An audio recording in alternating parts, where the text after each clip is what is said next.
Generation gap অনেক বেশি, ওদের বুঝতে আমার সময় লাগে।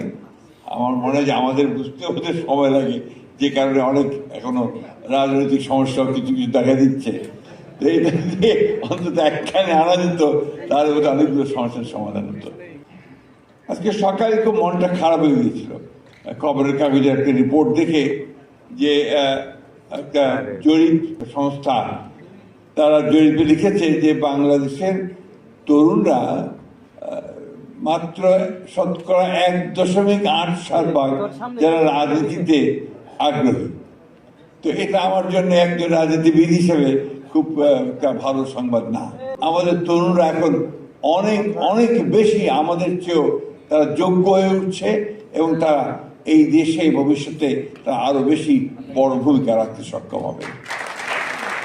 আমরা যারা পুরনো মানুষ, সেই কিছুক্ষণ আগে বলছিলেন তোফাজ্জল হোসেন মানিক সাহেবের কথা বা আপনার জহুর আহমদ সাহেবের কথা, তাদের সময় থেকে আমরা দেখছি মাওলানা আব্দুল হামিদ খান ভাসানী ইত্তেফাকের প্রতিষ্ঠাতা ছিলেন।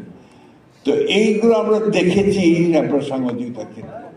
তো আজকে আমার এখানে এসে একটা ধারণা জন্মালো যে না, আমাদের ছেলেরা এখন আমাদের চেয়ে অনেক অনেক দূরে এগিয়ে গেছে, এবং আমি অত্যন্ত আশাবাদী হয়েছি যে অনেকে যে বলেন যে কিছু হবে না, এটা সঠিক নয়।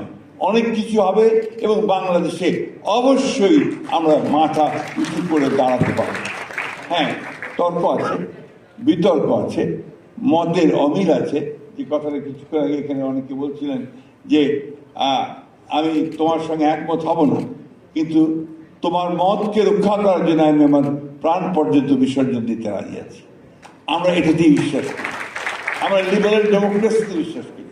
আমরা বিশ্বাস করি যে আমার কথা বলার স্বাধীনতা থাকতে হবে, তোমারও কথা বলার স্বাধীনতা থাকতে হবে, এবং এটাই হচ্ছে উপযুক্ত একটা ডেমোক্রেসি।